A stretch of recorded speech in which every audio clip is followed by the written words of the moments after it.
Welcome to our 12th and final week of our Radiant Fall. The days are getting shorter and shorter and shorter as we head towards the winter solstice and the longest night of the year. And whether we like it or not, for many of us, our days are getting busier and busier and busier as we find ourselves smack dab in this holiday season. So today's session is intended to really meet you where you are in the midst of maybe a little bit more stimulation and stress. And for many of us, that can show up as irritation. So I'm going to be showing you some practices to manage anger within and how we can transform anger into more self-understanding and self-compassion. Yes. We can't believe that we are at the end of our Radiant Fall already. And we have so enjoyed this journey with all of you, getting to know you, hearing about your triumphs and your struggles in our Facebook group. And we would so be honored if you want to join us again for a Radiant Winter. Yes, yes. So at this time of year, depending on our constitution, we each respond to stress in different ways. So Amy's going to tell you a little bit about how stress and stimulation might show up depending on which dosha we are predominant in, remembering that each of us has our own perfect recipe of all three of them, and each of us can have an imbalance in either vata, pitta, kapha at any time. But this is just some helpful information to head into this season. So as we head into this time of overstimulation, overscheduling, probably some travel for some of you, it can bring about stress for all of us. And even if you don't celebrate the holidays, things are busier right now. There's more traffic, there's more activity around you. So even if you aren't overscheduling yourself, you might be picking up on the energy of this time of year. So revisiting how stress shows up in the different doshas or unique constitutions that Ayurveda says that we are made up of. So if you recall, Vata, which we are coming through Vata season right now, Vata is made up of that air and ether element, that movement, that instability. There's a coldness to it and dryness. And if you have a Vata constitution and you begin to incur stress, it might show up as spaciness or anxiety, fear, feeling ungrounded. You might be sad.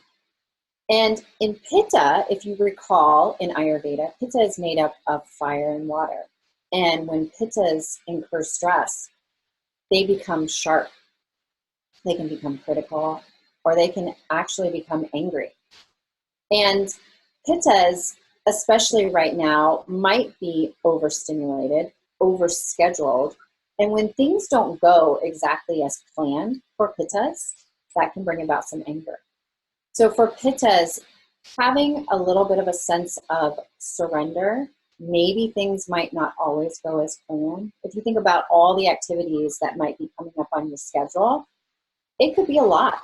And for Pittas, if the schedule doesn't, if the meal doesn't come to the table at the exact time that they were planning on, they can become sharp and critical. So having a little bit more go with the flow for Pittas, tapping into that water element that they have in them as opposed to the fire element, can be very beneficial for Pittas.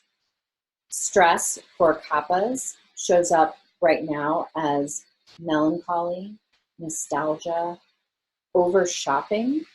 Remember, they are made up of that earth and water element. And if they become stressed, they can become heavy, lethargic, overeating. So these are the different ways that stress can show up in the different doshas. It's not the same for everyone. So if you find that you are overscheduled, overstimulated, things are not going as planned, maybe you have too much on your plate, just take a pause and look at how it's showing up for you. And that will give you an idea of then how to balance it with the opposing qualities.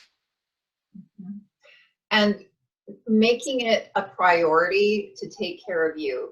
It doesn't have to take a long time, to take just a few minutes and remember some of the practices that we've shared with you over these past 12 weeks. Amy has given you some Ayurvedic hygiene and lifestyle techniques to help you stay grounded and feeling as though you're taking care of yourself first. So this time of year, it's even more important, if we can, to make ourselves a priority. Amy?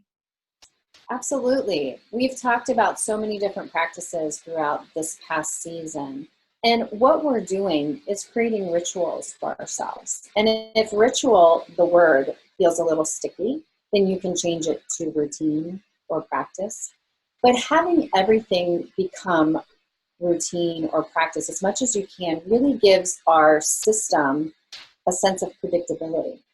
When things are uncertain right now with your scheduling or travel or family visiting or different events that you have to attend or feel obligated to attend, having predictability can really make a difference in your day.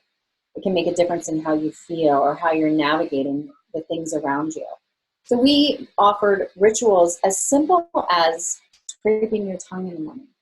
So if you think about how you start your day, you might get up, brush your teeth. So we've added scraping your tongue.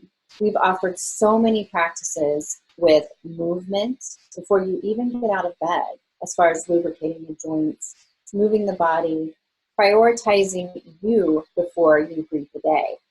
So our hope is that you take some of these practices and begin to incorporate them throughout your day, throughout your week, to provide that sense of predictability. So that as you're meeting with chaos or things that didn't go as planned, then you're really still grounded. You're really still in your body. Your feet are on the ground. You return to your breath. Your body feels good. You're eating at regular times. You're eating foods that nourish you. You have mantras and meditations and ways to move your bodies that support you throughout this time.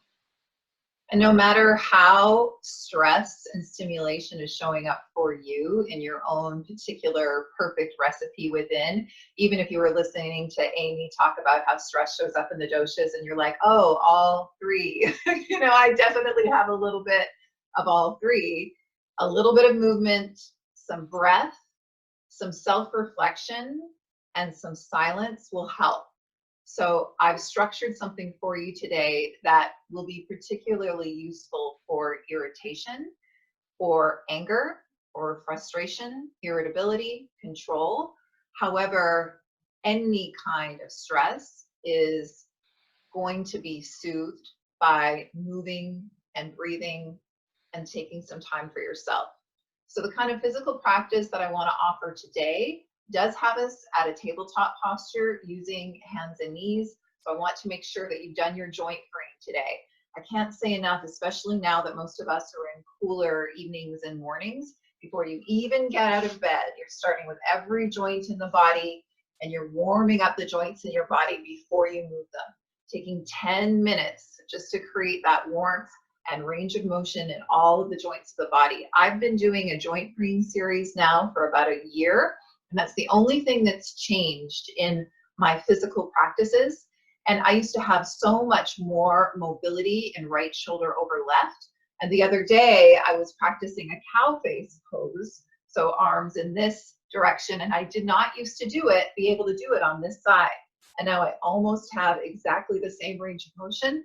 And the only thing that has changed is the fact that every single day I'm moving every joint in my body and all of the ranges of motion of my shoulder joint. So if you haven't done your joint freeing series yet, take a pause, breathe, just feel a little bit warm, and then join me on a tabletop posture for today's practice. Remember, you never have to be on your hands.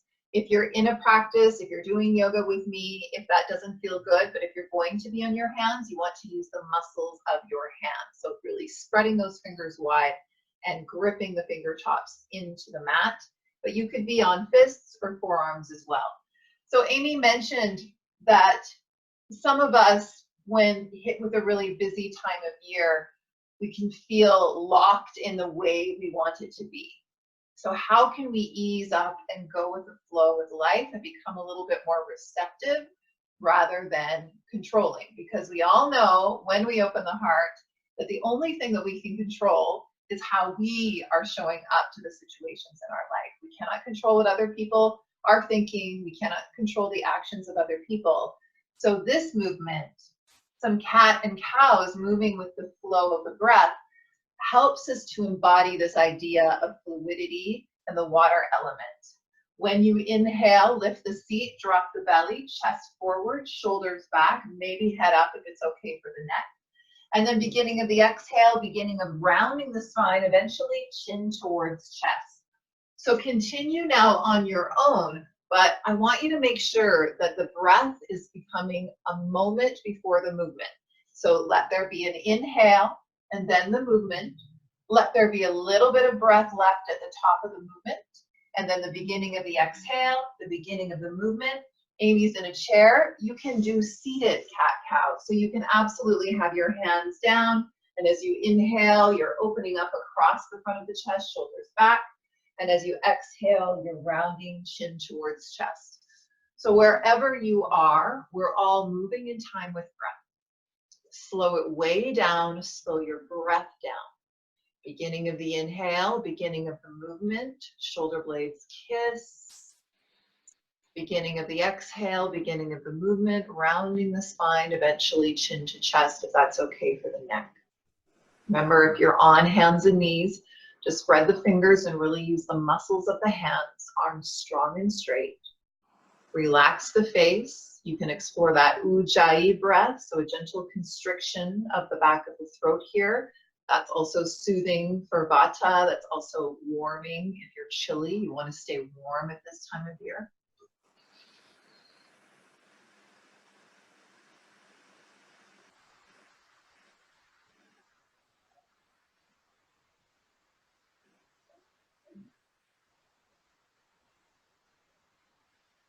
And then come back to neutral. So a little bit of strengthening. When we're dealing with a strong emotion like anger or irritation, sometimes moving the body so that we're challenging ourselves, so that we're breathing really deeply, can help us to discharge the tension that we're holding in the body. So right now, even after those cat-cows, notice that there's a little bit of an easier flow in the body. And then from there, and rest if you need to before, we're really going to straighten those strong arms, shoulder blades plug on the back, tone the pit of the belly, right? The home of that third energy center, which is related to our personal power, to transformation, and to anger and boundaries. So from core strength, I invite you to, let's actually start. Let's start with this left leg just because of the way I want to show you where we're going. But you can lift up just one of your legs and you're extending it all the way back. Lift it from the inner upper thigh and lift it from the pit of the belly. So keep that navel drawing back towards the spine, hugging your inner thighs and towards one another. Foot is really flexed. This may be plenty for you, or opposite arm can reach out in front of you as well. Arm and legs strong and straight, hugging into midline. Make sure both shoulder blades are on the back. And then as you're ready, exhale, round the spine once again, knee towards elbow. Inhale, extend. Keep hugging arm and leg into the midline with the engagement of the pit of the belly. Continue.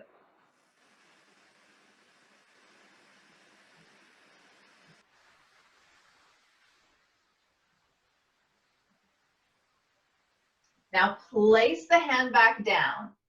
So you're placing that right hand back down. Pivot the right foot out to the right. You might like to have cushion underneath that right knee. And I'm inviting you to come up into what is a variation of a half moon. Now you're only doing this here if you're not collapsing into this low shoulder joint, if you can keep both shoulder blades on the back body.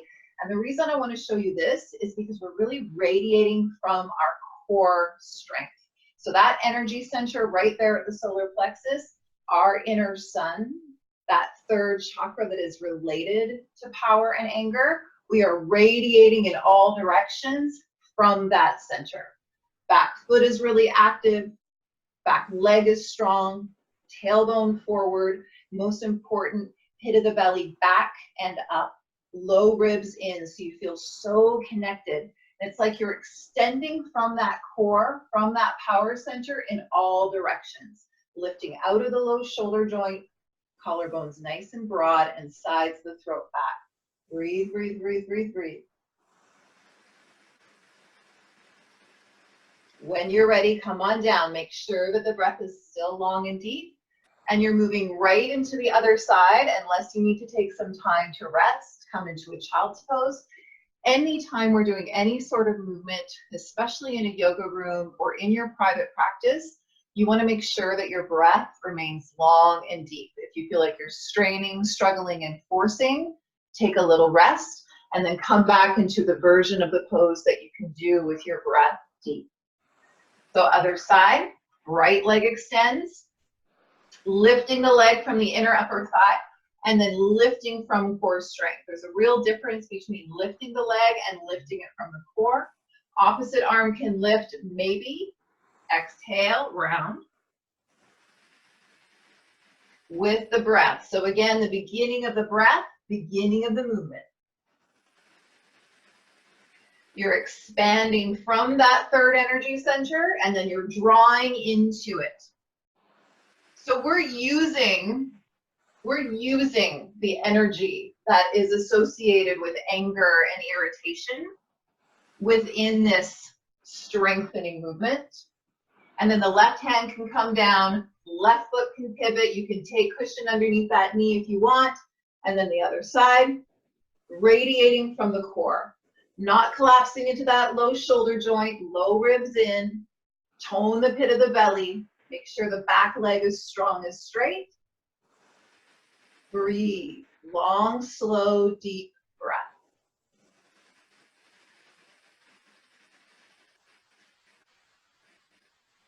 When you're ready, mindfully come on down and then take a seat. Find your breath. Gaze is either soft or eyes closed so the gaze can move within. And I'll have you layer your hands right over top of that third energy center, a little enlivened there after a sequence that was drawing into that area and expanding out of that area. So we've awakened this center of personal power and will, authentic courage. And if we are dealing with feeling irritated, if we are dealing with the emotion of anger, then we're working with a sort of a source, an energetic source point right here. When anger arises, rather than reacting based on that emotion, rather than believing the chaotic and turbulent thoughts that come with anger, if we were to take some time to channel anger into some movement and into some deep breaths, then we create enough space so that we can ask ourselves the questions of anger. Anger is there to show us that we need to pay attention, just as all emotions are there to show us that we need to be alert. In anger, it's about something needing to change, right? That third energy center, it's related to transformation. It's related to how we digest life and how we digest food. So what needs to transform? And once you've found some movement and some breath, then you might have just a moment of clarity where you can ask yourself these questions. What needs to change? And then ask yourself, what am I really angry about? It's tough to take the time to really say, what am I really angry about? If you have time to journal, that could be really helpful. What is the problem? And whose problem is it? What is it that I need? Sometimes anger is related to our needs not getting met. How can we meet those needs rather than putting expectations on others? Is there a boundary that needs to be set with ourselves or to protect us from others? And how can I express my anger in a way that helps me clearly communicate and not move into sort of toxic venting that keeps us in our patterns with ourselves and our own mind and in our relationships? These questions and other resources also come from the psychologist Harriet Lerner. She's got a classic book for women called The Dance of Anger. And I'll include that in the session notes because that's really helped me in my own journey with anger over the years. Because as women, we tend to not want to own our anger. We have a lot of negative feelings around anger, and we disown it and we invalidate it. And we say things to ourselves like, oh, well, I shouldn't be angry. And Harriet Lerner, one thing she says, it's just like saying, oh, I shouldn't be thirsty. I just drank some water 15 minutes ago. You know, our anger is valid. Each and every one of our feelings is valid. And when we step back and we move a little bit, when we channel our anger so that we can ask ourselves these questions, then we're working with anger in a healthy way and honoring it for what it's showing us, that maybe something does need to change. Before I move on, Amy, do you have anything else that you would like to add around anger? Because I know you've done your own anger work. Yeah, as we are moving into this time of the holidays and the end of the year, if you find that you are saying yes to something and then it continues to show up in your mind, whether it's a social engagement or an event, I would invite you to take the opportunity to say no. And as women, we don't say no as often as we should. So practicing saying no. And if that's hard for you, then start with the little things. Start with the easy things and see how that works, flexing your no muscles. In my personal journey with anger, I would say yes to everything. And then I would be really resentful about how I was so overscheduled. And I had done it to myself. I had crossed my own boundary. And I needed to set boundaries with myself to free myself from that anger. And that took saying no. And it was so much easier than I thought it was going to be. So I would invite you, if you're feeling a little resentful for all the things that maybe you have taken on this season or said yes to, and now you're resentful and angry, maybe practice saying no and see how that feels. I love it. Thank you. All right. And then drawing from the wisdom traditions, another way that you can soothe yourself and find some clarity when faced with anger is a mudra. I love to practice mudras. This is the science of yoga. And so I showed you earlier in a radiant fall how we tucked the thumb into our fist, and that was for stress. This one, the thumb is outside the fist. So just how you'd regularly make a fist. So the thumb is covering those first three fingers. And you know, when we're angry, we sort of innately make a fist. So the science of yoga is saying, okay, purposely make this fist and then allow it to relax down on the legs, draw your shoulders back, lengthen your spine. And as we hold this mudra, and this mudra is about moving through emotions. This mudra, Mushti mudra, is about moving through anger. But because it's related to that third energy center, it also helps us with digestion. And this one is a good one for constipation. You can hold it for 10 minutes. So again, it's all related. It's helping us to digest food as well as digest our emotions and use our emotions as tools for learning and consciously evolving. Enjoy this mudra, straighten up.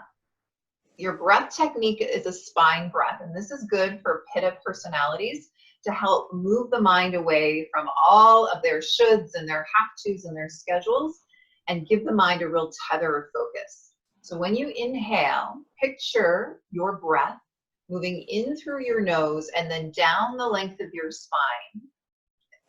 And then as you exhale, picture the breath moving back up the length of your spine. So you'll inhale, you'll draw the breath in all the way down to the root of your body, that first energy center. And then as you exhale, see and feel the breath moving up the spine and then back out the nose. Inhale, breath comes down. Exhale, breath moving back up.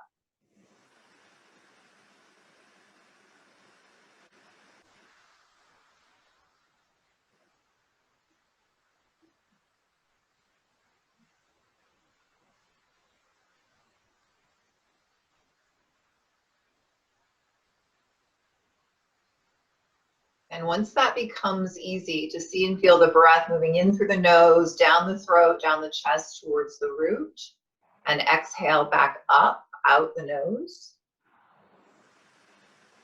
The next time you exhale, just very, very lightly, so not gripping at all, just very, very lightly, lift the pelvic floor just a bit as you exhale.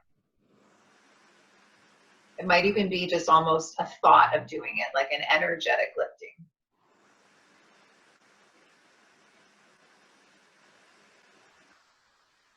Just keeping your awareness in your body.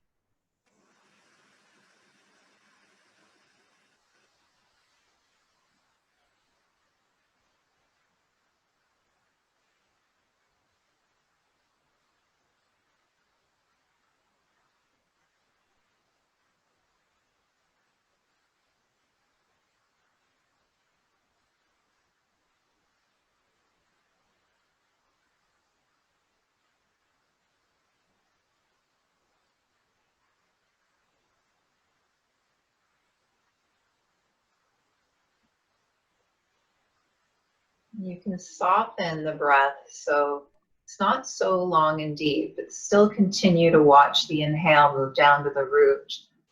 Exhale up and out.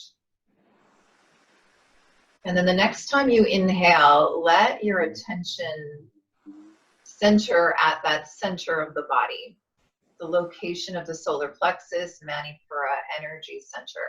Just let your awareness settle right there. You remember that the internal or external mantra or seed sounds of first and second mudra were LAM and VAM, L-A-M and V-A-M. The seed sound or mantra for the third energy center is RAM, R-A-M.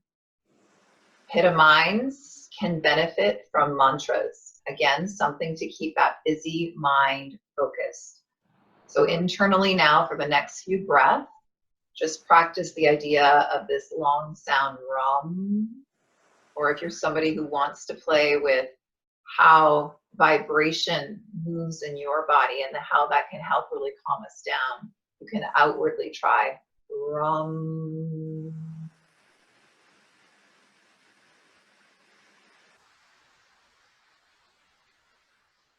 So an inward repetition eventually of RUM.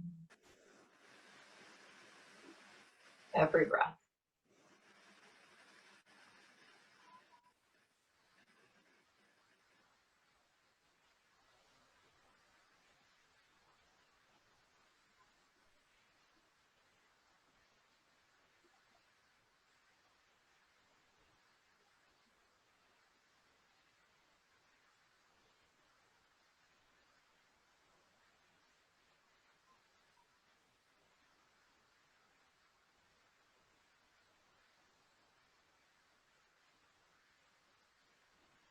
And you'll have to share with us your experience, but I know for me in my work with emotional processing that engages the body and the breath and mudras and inquiry, it is a transformational practice.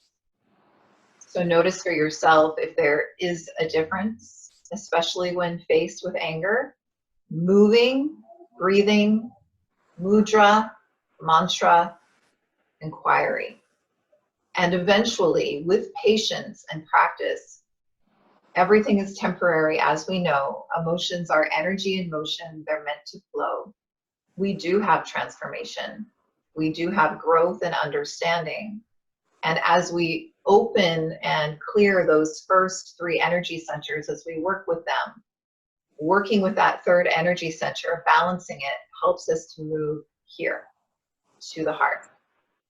So to close your practice here, as we close our radiant fall and lead into a full radiant winter of heartwarming practices, because that's when it's really helpful and balancing for us to open up our heart and illuminate ourselves when we're in those dark days of the year when it comes to the season. So we'll start with a mudra that helps us to connect with the qualities of the heart. You want your right hand, and so it won't be your mirror here, you want your right hand and then your left hand stacked up right there at the center of the chest. Anahata chakra, the heart center, home of love, forgiveness, kindness, self-compassion, and all of the qualities of the heart. And sometimes when irritation, especially at loved ones, softens, it can be helpful to think of them in purposeful, loving ways. Same goes with worry. If we're worrying about a loved one, how is that helping anyone? We can bring that loved one to mind, or maybe just a friend, a stranger, or somebody who needs a little love at this time of year. This time of year is the worst time of year for many of us. So in this moment, I invite you to bring somebody to mind. Maybe it is someone that you've been in conflict with. Maybe it's someone that you've been worrying about. Maybe it's somebody that you don't even know that needs a little love. Or maybe it's to yourself. And you'll offer these 3 blessings. May you be safe. May you be happy. May you know ease.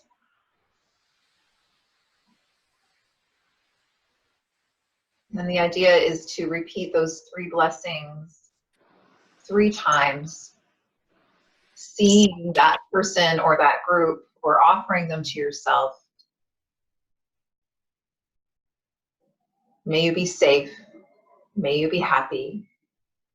May you find ease. May you have a life of ease. And inwardly, may you be safe. May you be happy. May you live life with ease. You're welcome to continue now as we let this practice fade away, and you can choose as many people as you like. This is my own personal practice before I go to sleep at night.